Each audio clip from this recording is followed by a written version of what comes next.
Iran গাজার বর্তমান যুদ্ধবিরতির প্রতি সতর্ক অবস্থান জানিয়েছেন। দেশটি স্পষ্টভাবে বলে দিয়েছে, যদি চুক্তির শর্ত লঙ্ঘিত হয়, যেমন বেসামরিক নাগরিকদের উপর হামলা, অস্ত্র সরবরাহ অব্যাহত রাখা বা কেবল সশস্ত্র গোষ্ঠী পুনরায় হিংসাত্মক কর্মকাণ্ডে লিপ্ত হয়, তাহলে ফল ভয়াবহ হবে। ইরানি কর্মকর্তারা জানিয়েছেন, এটি শুধুমাত্র কূটনৈতিক সতর্কবার্তা নয়, প্রয়োজনে তারা আঞ্চলিক মিত্র সংগঠনগুলোকে প্রয়োজনীয় প্রতিরোধমূলক বা প্রতিশোধমূলক পদক্ষেপ নিতে নির্দেশ দিতে পারে।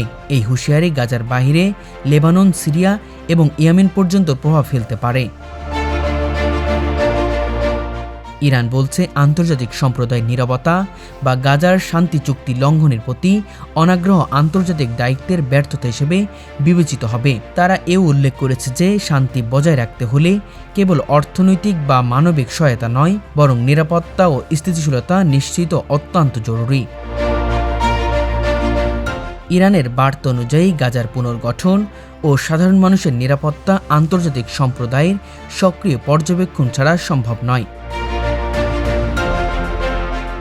বিশ্লেষকরা বলছেন, ইরানের হুঁশিয়ারি মধ্যপ্রাচ্য অঞ্চলের রাজনৈতিক এবং সামরিক ভারসাম্যের জন্য গুরুত্বপূর্ণ।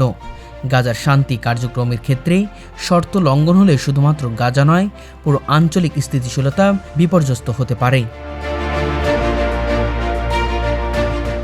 ইরানের পক্ষ থেকে বলা হয়েছে, তারা কেবল কথা দিয়ে থামবে না, প্রয়োজনে সামরিক ও কৌশলগত পদক্ষেপ নেওয়া হবে।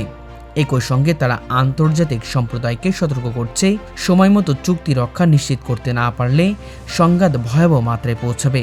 এটি গাজার শান্তি বজায় রাখার জন্য একটি সতর্কবার্তা হিসেবে বিবেচিত হচ্ছে। সবশেষে ইরানের হুঁশিয়ারি স্পষ্ট বার্তা দেয়, গাজার শান্তি নিশ্চিত করা হবে, তবে চুক্তি লঙ্ঘিত হলে আঞ্চলিক নিরাপত্তা, সাধারণ মানুষের জীবন এবং রাজনৈতিক স্থিতিশীলতার উপর ভয়াবহ প্রভাব পড়বে। আন্তর্জাতিক সম্প্রদায়কে এখনই সক্রিয় হয়ে গাজার শান্তি রক্ষা এবং যুদ্ধবিরতির শর্ত বাস্তবায়ন নিশ্চিত করতে হবে।